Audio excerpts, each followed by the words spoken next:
লড়াই করেও স্বপ্নভঙ্গ ভারতের, শেষ রাতে বাজিমাত করল আফ্রিকা। শেষ হলো ভারত বনাম দক্ষিণ আফ্রিকার দ্বিতীয় ওয়ানডে ম্যাচ।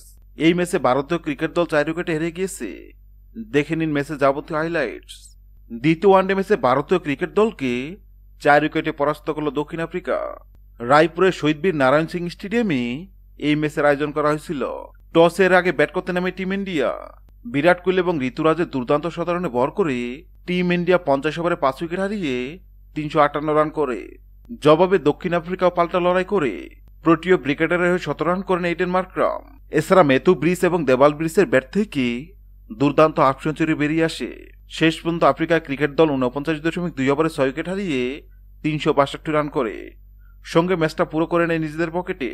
এই জয়ের ফলে 3 ম্যাচ ওয়ানডে সিরিজে ভারত এবং আফ্রিকা 1-1 সমতায় ফিরে এলো। আগামী 6 ডিসেম্বর অনুষ্ঠিত হবে তৃতীয় ওয়ানডে ম্যাচ, অর্থাৎ অঘোষিত ফাইনাল। হ্যাঁ দর্শক, যদি ভিডিওটি ভালো লাগে লাইক দিবেন এবং সাবস্ক্রাইব আমাদের চ্যানেলের সঙ্গে থাকবেন। ভিডিওটি দেখার জন্য আপনাকে অসংখ্য ধন্যবাদ।